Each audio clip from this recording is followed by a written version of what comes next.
All right. So, in terms of background, aside from what I've already talked about, I talk about things that are hidden in plain sight. And for me, that means it's beyond the obvious and there's discovery. Because when I'm looking at things, you've got your first glance, but you've also got what might be there that if on a closer look and more observation, like something catches my attention. And I'm at the point now where I actually can feel almost like a tug. It's visceral. If there's something in terms of scenery, I feel it.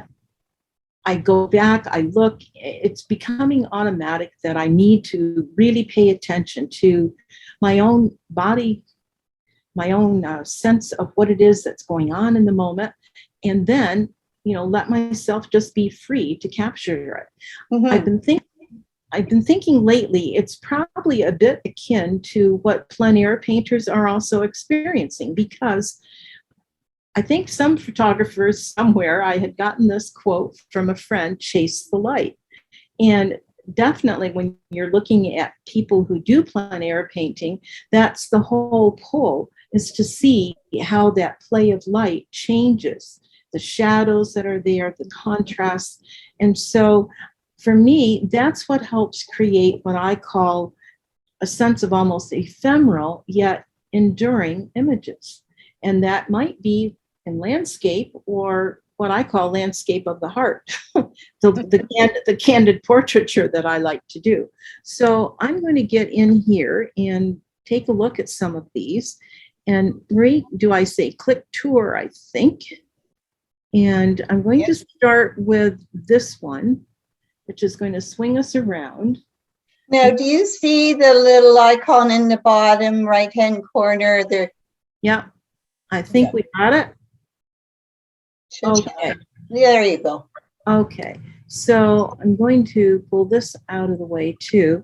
All right, so this one is Moody Blues, and it is Kodachrome 64 slide film.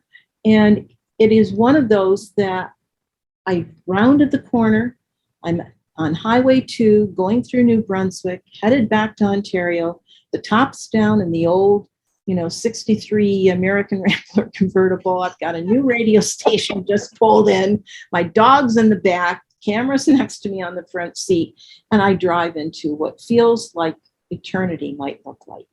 And I'm just slamming on the brakes, yelling at the dog, stay in the car, grabbing the camera and scrambling out because dusk is really setting in. And I just wanted to bracket. I wanted to get as many shots as I could.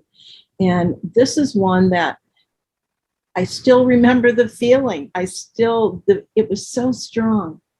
And for me, this is a moment of liminality. This is where there is going to be a change. You're right. Yes. On the brink of it. And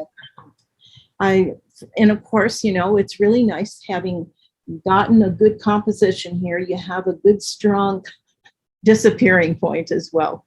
So moving on to the next one, this is Foggy Portal. It's digital, cell phone, not a fancy cell phone. And I didn't increase fog. I played around a little bit. I did a bit of vignetting at one point, but most of this was enlarging and cropping in the phone.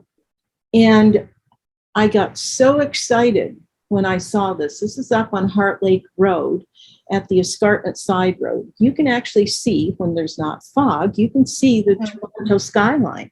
And that's over 50 miles away, I believe. So it's the Oak Ridges Moraine. It's so foggy up there with the height. I've had one day up there where the clouds were tumbling down the road. And I wondered if I was going to meet Gandalf very soon. It was just such a strange feeling. But after I had actually, because I was new with my cell phone and playing with the camera and finding the editing suite, after this one had been done, I had trouble sleeping for a few nights. The image was burned in my mind. Connie, what kind of phone? It was a Samsung A5S, very basic. Wow. Yeah, very basic. And I've actually had this one done a number of times. Like I've been able to have it reproduced. It's gallery, depth canvas, G clay print. So it's the pigmented archival ink, 24 by 24. And it's fine. It's when I had met Ari Momani, the printer I use most of the time, and a friend, I was so delighted when he was looking at some of my black and white negs, at some of my cell phone captures, at some of my slides.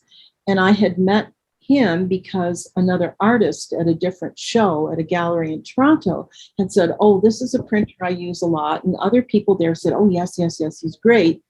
And he's been incredible. He's helped me take things and make them come alive, which is probably why his business is called Pix Alive. So he does a tremendous amount of corporate work, installations, and also a lot of work with individuals. Some of them like me. I'm not anything special. I don't have deep pockets, but he works with a lot of people who do, who have quite a pedigree behind them. Very interesting. And he's had some fascinating experiences. So aside from how much he enjoys people and then all of the different things that they will bring him, some Picasso originals figured in there at one point that Picasso's grandson had. And that it was just, he has an interesting collection of people. He's a magnet for things like that. And he has really helped me in terms of trying to get my feet under me and looking at, where do you want to go, and good suggestions. We bounce ideas, we talk from time to time, and it's wonderful. In fact, that's what you need. That's great. Yeah, you do. And in terms of consulting with other people, I know they've had a lot of the same experience. And Alex Gregory, hi Alex, and Ari Momani and I, we aren't on the Headwaters Arts Board now. We've all stepped away for different reasons, but he's an incredibly creative person, and his conceptual take on things and how you can move forward, whether it's, your own business, or an organization. So yeah, very, very wonderful to find people like that.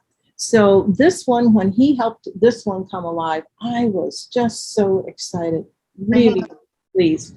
So moving on, another one that I've had brought to life. This again was a more sophisticated Samsung cell phone, but for me, this was another one that is just visceral. Those are no antique barns at all. They're just little modest sheds, but everything that's around them draws me. And the negative space, big sky country, and some of my other pieces that I've done with these barns, because I go up and down Heart Lake Road, and this is one of my spots that I stop at, because you've got vast expanses of sky to see the change of weather. You've got the fields, whether they're snow covered or they've just been plowed, or you're starting to see something grow, or there's the grain ready to be harvested. For me, I look at how small humankind is when I see those little wee sheds. Yes. And then I see the trees, and particularly with this season, I love bare trees. In that, and I'll talk about it with a couple of other pieces there, there's something else that's absolutely wonderful for me. But this is the vastness and the space around, and then what does it leave us? And yet we're still here. And I also really like the horizontal lines in this one. It could be done as a square, and when it was on, Instagram, of course, it was square because Instagram is. Right. So, but when you've got it this way, I love that little repetition that gets set up, a nice little rhythm, because you've got the dark bands, and then you've got kind of dirty snow, but it works there in this one. So then also,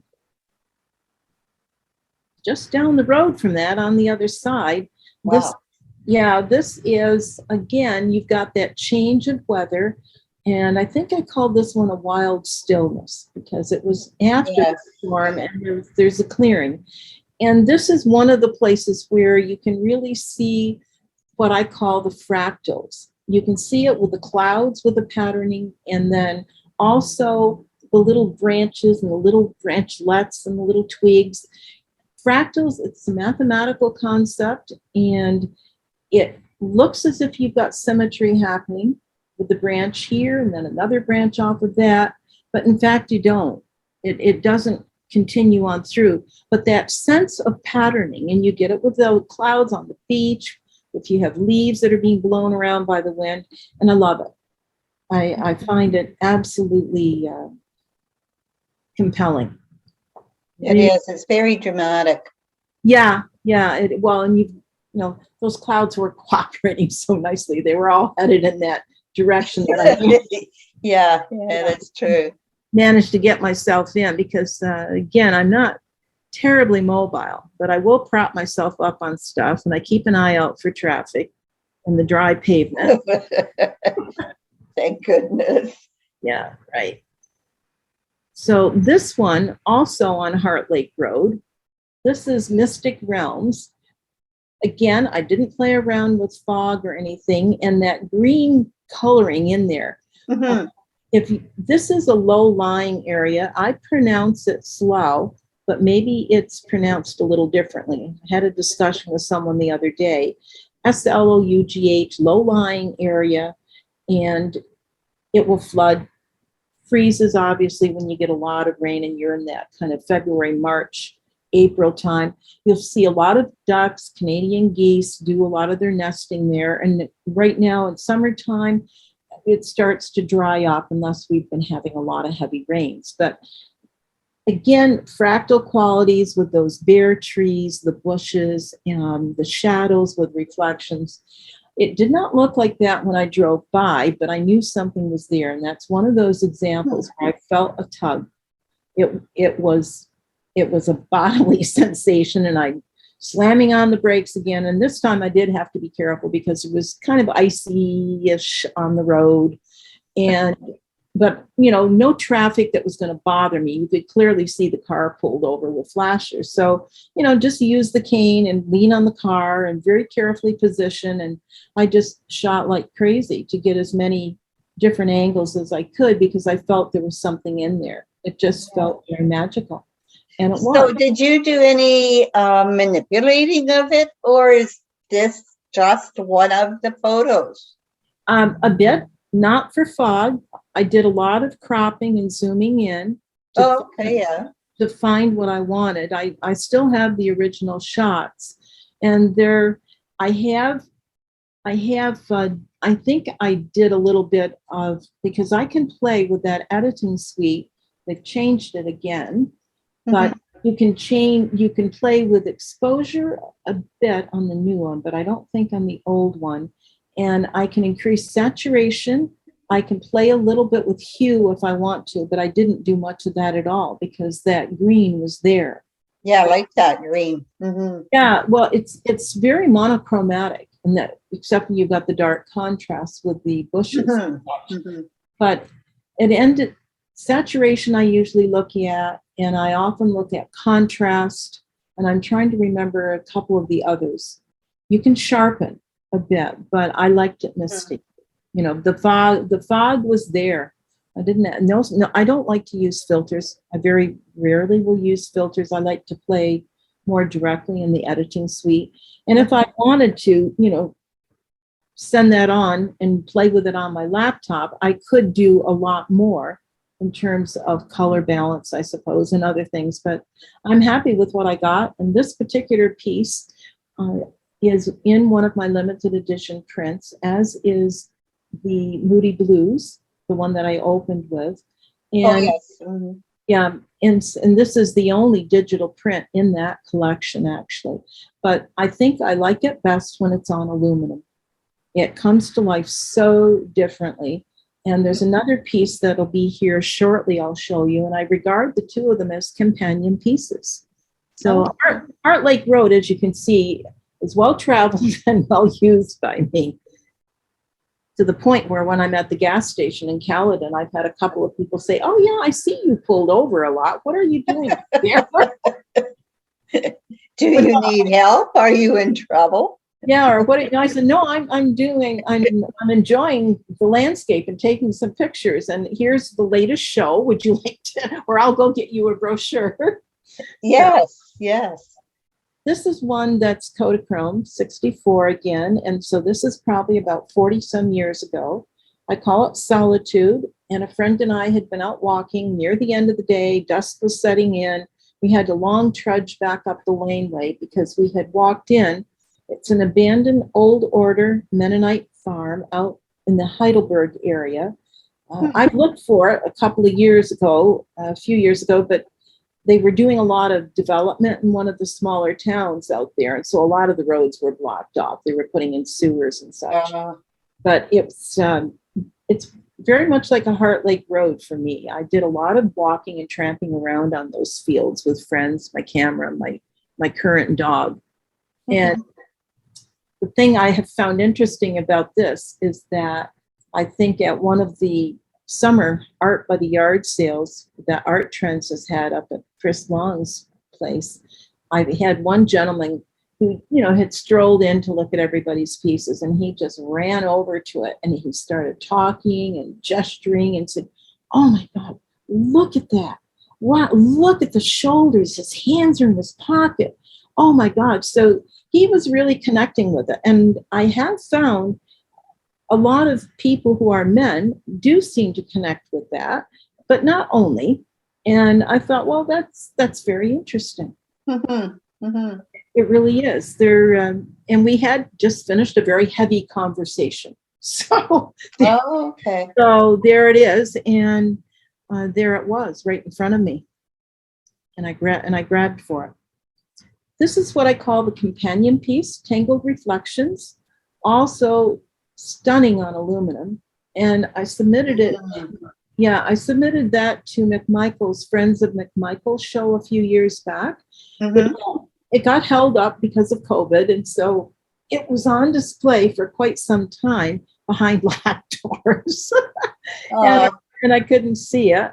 And my doctor advised against going because of crowds and not vaccinated at the time. So at any rate, this is Kodachrome 64. It's, again, probably 40, 41 years ago in Victoria Park in Kitchener-Waterloo. And it's, for me, because of the reflections, it and the other one do go very well. The Mystic Realms. It's a yin-yang thing for me with both of them. It is very much the yang part, I guess, or sorry, I don't know. No, this would be the yin part. It's earthier, it's more messy, and it's darker. And the other is more cerebral. And I'm just going to zip on back to the other one real quickly. It's 40 some years later, a little bit more serene, maybe.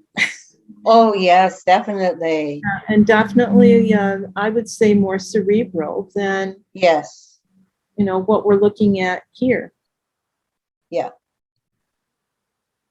And that would be absolutely on the emotional level. Yeah, I had just separated, and this was my Tangled Reflections.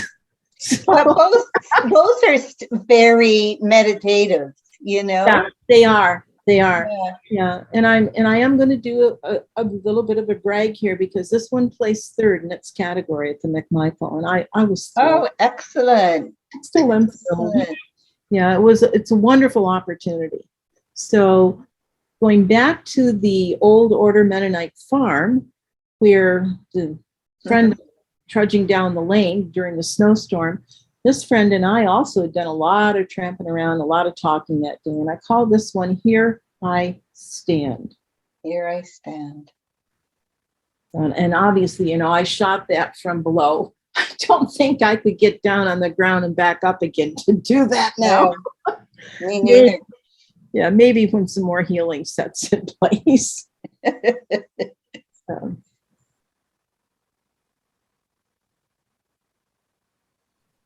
This is going to go back to the sheds, and this is Big Sky Country. Wow, I'll say. Yeah, yeah, and we're looking obviously at, I believe they have done their harvest because the fields are looking a little bit cropped there, Mhm. a new haircut. But it's just, for me, I just don't seem to be able to get enough of clouds. And I know that when we had the beginning parts of getting used to being locked down and on, for me, getting lost in the clouds was how I grounded myself, even though they seem like they're at polar opposites. It's just, it takes me out of myself. Yes, I could see that. Yeah, and it's just something that I would use as my drives up Heart Lake Road to ground me. And this is Burnished Splendor.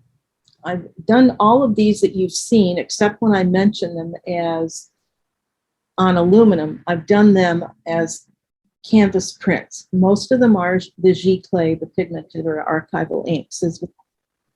And so I think somebody else would like to come in. Oh, okay. I don't need Yeah, to. let them in. Okay. So I absolutely love the light. And Yes. just love the light. And I was really thrilled. I was asked I was invited by Fausto Facciapunti, I believe I've said that correctly, for a portfolio review at the Art Gallery of Mississauga on Monday. And I had asked if I could, spread the word with a couple of friends. And so two other people from the Littau Photography Guild joined me, and we each had time with 3 different people. And I was really thrilled to hear her say that your pieces don't have noise. Like you're not taking pictures with the noise in them. And she used this one as an example and said that she felt like she was, I don't know if she used the word invited, but that she was there. She was she felt connected to that portrait of a tree. That's what it was. Mm-hmm. Yes. Yeah. Yeah, I love it. And then this next one, continuing with the Heart Lake Road saga, now you can, way off in the distance, you can actually see little bits of Toronto and Mississauga skyline. But Oh, okay. Yeah. left it more Toronto. And these 2 trees, I call them the 2 brothers. They're, I guess, to be protected from the horses on this horse farm. They have a nice little fence around them, which is not the fence in the foreground, but it's out of our sight line. But I enjoy seeing them, and I have to be very mindful of who's behind me, because when the light changes and I drive into a scene, I slammed the brakes on for this one as well. And turned around the corner, and it just started. I scrambled. I don't scramble very quickly right now, but I scrambled and I grabbed the camera. And actually, I think it was the cell phone that I had. And I just snapped a lot because the light, like after a couple of minutes, that was gone. And that for me, this is when I started talking about positive, POSITED, because it's like poised, posited. It's just there. It's like if you could set a little snowflake on the very tip of a needle, it's just there trembling, waiting for the change. And this one actually is not on canvas. This one is on acrylic. Oh. And in a floating frame, and it's very dramatic. And I should mention actually the one I started with, although it's a limited edition print, I have that 30 by 45 inches wide, and it is on acrylic as well in a floating frame. And I do love the drama. I love the size, the immensity of that. Well, you do manage to catch the light all the time. Just beautiful light. I love this one, by the way. Yeah, Crimson Glory. Yeah, I've had that on acrylic as well. It's vibrant as anything on the acrylic. The acrylic saturates your colors. It's so glorious with that. And there's a sense of depth with it too. And this is on canvas, a Giclée print. And then I think I was exploring my new hood after I'd moved to Brampton. And so I was still using slide film. That was early mid 90s, I think, something like that. Mm-hmm. Then this one, again, this is the analog format with slide film. This is back in Waterloo in the park, you know, how you'd like to kick your way along through the leaves. And Mm-hmm. I was totally caught by how you've got a sense of the being rooted. And that's what I call this one, because you can see all of the roots of the trees spreading out. And it's entering that kind of dead time of year, but the rebirth is there. It's waiting to happen because those leaves are going to decompose. And they're going to go back into the soil. And I was quite taken with those roots that are spreading out, but also it's not a regular patterning, but for me, I was looking at what felt like an arc. You could, from the kind of foreground left, you could kind of sweep your eye through it. And I liked it. So it's not everybody's cup of tea. One of the people that reviewed my portfolio said she liked that one in particular. She found it interesting, and excuse me, also that's why it holds my attention. Yeah, it is very interesting. There's quite a rhythm in the patterning and the repeat. Yeah. This one a little more flashy, I guess, with colors, but there are a lot of other things technically that are not fantastic about it. But again, I think one of the things that was catching me, aside from the color, was I really loved what a difference of textures you had, because in the foreground, you got that water. And part of this is back where the Mystic Realms one was taken. This is what it looks like when it's more melted. Mm-hmm. And yet you can still see a lot of the texture in the foreground is because of all that grass underneath, you know, and the water is getting roughed up against it. Yeah. So I just liked that one. And the reflections, that was very, really interesting. So this would have been out slide film again. So about 40 some years ago, when I was walking around lots of different places, and I call it old fence posts, and I love it. Mm-hmm. And I like seeing the different grasses and the things, and I'm struck by how even as the signs of what we put in place on the land kind of crumble and fall in there still feels like it's hanging in, you know, it still feels like it points away. It's something that shows what we had as another way of life. Mm-hmm. And being somebody who grew up in a rural environment on a dairy farm in upstate New York, I do find rolling hills, any evidence of glaciation, I feel like I've gone home, I guess, in a way, and I really find it beautiful. Yeah. Okay, so again, you've captured beautiful light. Yeah, the light. Yeah, I do. I chase the light, and I call it painting with nature's, or I call it using nature's paintbrush. Wow. This one again, I did a lot of manipulation with this compared to the others. It's cell phone shot that I grabbed off my front porch in suburbia, and you can see down at the bottom, you can see some of the roof lines. Trees, even when it becomes fall, they don't really turn purple. I was feeling it, and so I played with it, and I liked it because we had such warmth in the sky.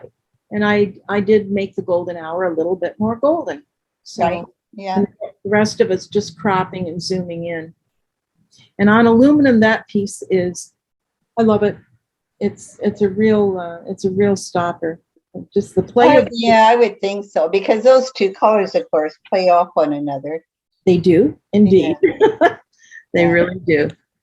And then we've got another one that's Kodachrome 64. Slide film. So the play of light again, autumn fields.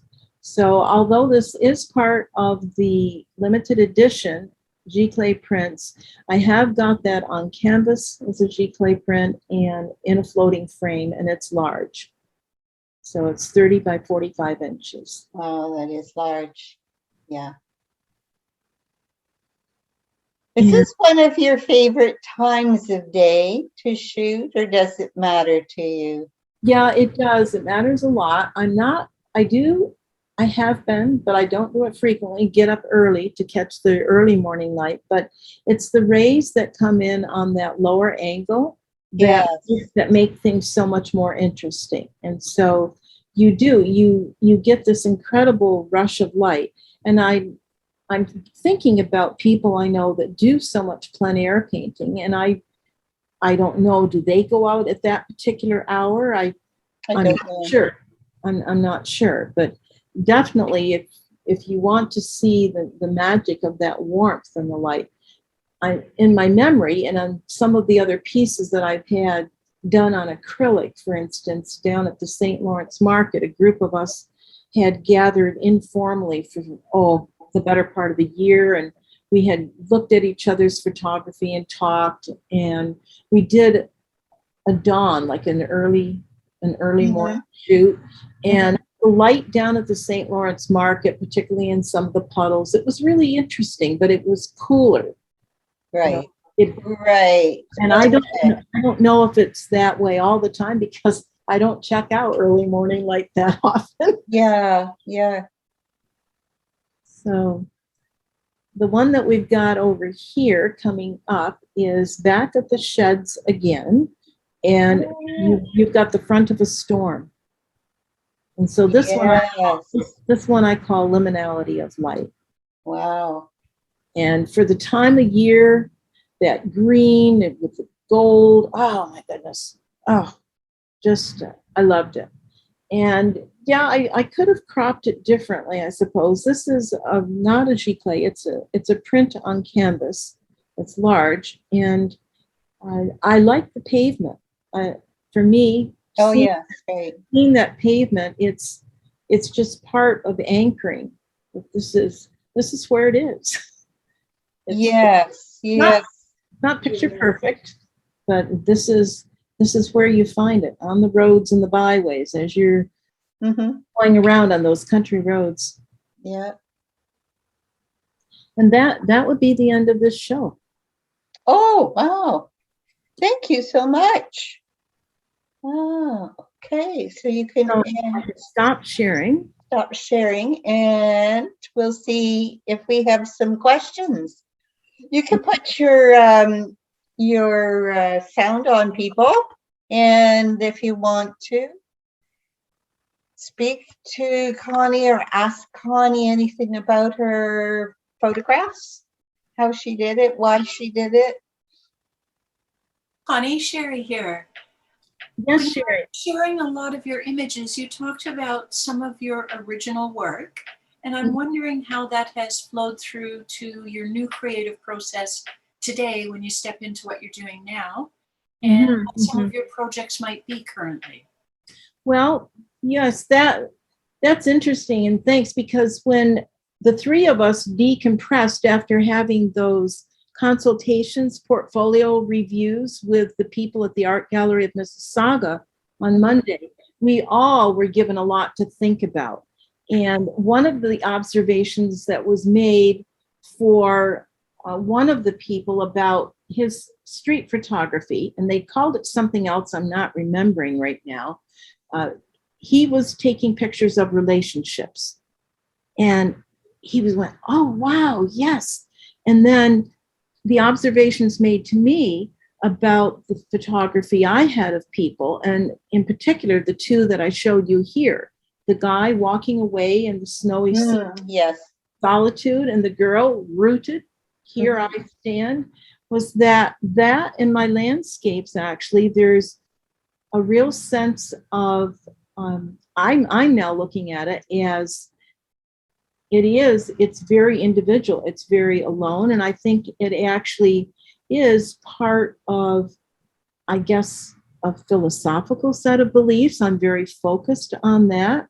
And they said that there's, they didn't use the word minimalist, and each of them approached it a little differently, but it was that sense of well, one of them said they're timeless, and Yes. that carries through. She said, with your landscapes and your people captures, as well as the fact that work that you've done 40 years ago and what you're doing now still conveys that sense. So I think there is some carry through. I know that my fascination with fractals, I didn't know it by that name when I first started out, but I've always taken a lot of pictures that have included this, what happens with the roll of the land, and there are the trees. And so I'm thinking that now, after that consult and moving forward, I have got this as a theme, which one of them recognized and said that does group things. It's a larger umbrella to hold them under it. But I am thinking now that I want to be more purposeful. And that's what the three of us talking after that consult were realizing, is that it's given us a chance to do a different type of reflection, because this is how these people saw our work. And now when we go forward to do more, you can be more thoughtful about it. Sure. You can be more intentional. So yeah, one person said, well, your landscapes are the strongest. But then she spent most of the time going back through the candid captures I had, which I found quite interesting. The fact that your landscapes are the strongest, that's it. Enough said and done. But then she immediately starts pulling out the other candid captures. And so I would like to explore more with that, because both she and another one of the people had really focused in on something that's very important to me, is that I like to be able to have that intimacy of that inner emotional landscape. I like to be able to catch that sense of what it is with people. And it's an essence. And in a way, I'm kind of likening a lot of this, and Susan maybe connect to this, but it's a form of visual poetry. Mm-hmm. Absolutely. Yeah. So I think I want to do more visual poetry, Sherry. Oh, absolutely. I would agree with that. I mean, your images you've captured could not be done any other way. Like, you could not paint and have the same feeling from it as the photograph, I'm sure. Mm-hmm. There is something in the photograph that's very relatable. Well, Sherry, you probably, I mean, with your experience, so much more than mine, but in terms of, what pulls you into a scene or a photograph, it's just, it's a wonderful feeling to get pulled into that and to feel part of it. Mm-hmm. I had a question for you, Yes, Connie. Susan. And I mean, I love your work, and I love the fact that every single one of them is just an amazing story. And there's so much that can be drawn out of it just by putting yourself into it. I'd like to get your perspective on, you've done black and white, you've done color, you've done digital through the phone, you've done the SLR camera. What's your preferred method? Like, if you could only pick one, which one would be your favorite in terms of your process? It felt good to have a 35 SLR in my hands again with the big girl Nikon camera. I'm just not adept with it yet. And having something that's fast and at the ready is really important for me. I obviously don't travel with sophisticated technology. I don't do a lot with that, although getting things scanned digitally, getting them rendered digitally allows for more sophistication, but it's out of my hands. So I have to say, the three of us having a humongously long chinwag then the other day, I love the process, and that's what I miss about Darkroom. And so now I'm listening to these other two photographers talk about how Frank likes it from start to finish. That's why they do their own printing with digital. And so I think I'm not quite as worried at this point about what I take the pictures with, as I want to get more exploring and intentional about how I end up at the end. How do I get involved in that amount of the process? I'm fascinated with different papers. And one of the people who was reviewing our portfolios, she needed to touch. She didn't want to look at digital anything that was lined up. She wanted to touch and pull out. And I'm interested in, and I have in the past played around with looking at how you create the coatings that are photosensitive. And I would love to try different fabrics and different kinds of paper. So, because I just think it could be fascinating. Now, I think I probably need to have a concentrated block of time to study, to get into that, to do that kind of exploring. Sure. So maybe later I'll be a little more concerned about what I capture the image with, but I think having something that can be really fast and let me be spontaneously part of it. So if I get the way I was with the Pentax K1000, it's a very unsophisticated, basic SLR, 35 millimeter, and there you were. The only battery in it was for a light meter. And so everything else, nothing else was automatic. And so I like having that relationship. The friend that sold me all of that equipment secondhand, what a gift. 4 different lenses, the Takamore Macro 100, absolutely sweet, just beautiful. And $100, all of the filters that he gave me with that. I had no idea at the time what an amazing gift that was. The timing was just supreme, and I just loved having the camera. And I picked up another body and another wide angle lens later from someone else. But it's heavy because it's metal, and today with digital ones that are plastic. I don't know, Sherry, are some of the other digital ones probably heavier than more professional gear and such? I'm sorry, Connie, can you repeat that last couple of words? Yeah, are some of the professional cameras, the gear, is it metal? Is it heavier? It's Or heavy. is it, It's definitely heavier, yes. yeah, okay. So that would not likely be my choice because I travel light. Well, yeah, if you want to be spontaneous. I do.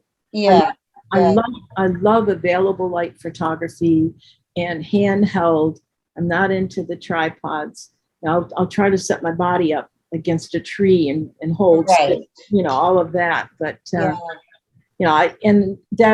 and yet, having said that, some of the work we've had in the Contact show during May, I mean, the studio work that some of these people did was just breathtaking.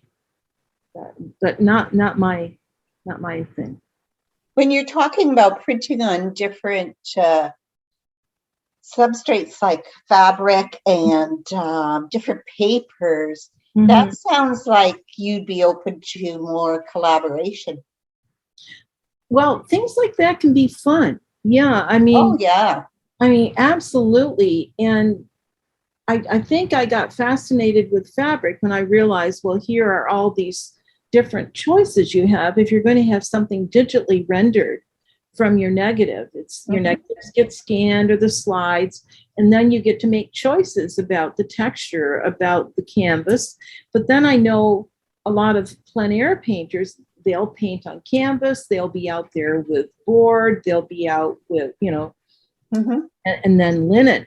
So I heard the word linen and I'm going, oh, wow, that could be really interesting because you've got such different texture and such with that. But then I know with the handmade papers, I mean, that's Dell with everything that she does with her handmade papers. And I've had a friend who was making some, and I had bought some sheets of his handmade paper decades back. And I'm thinking, oh my goodness, that would just be would be incredible to see, could you get any kind of an image? What could you do with it? And what would some of the impact be for certain types of images? So, I'm very curious about that. There's so many possibilities, don't you find, no matter Yeah. what you're working in, that there's never enough time to do all the exploration you'd like to do. Mhm. Yeah, exactly. Yes, time is quite finite. It is. Yeah, it is. And you can't, unfortunately, spend 24 hours a day doing what you want to do because life gets in the way and you have to sleep. Yeah. And Yeah, I know all of things. And that dog still wants to go for a walk and on and on. that's right. You have to eat occasionally. Yes. Yes. So, yeah. Well, thanks very much, Connie. That was fascinating. And it is definitely just extraordinary work. Yeah.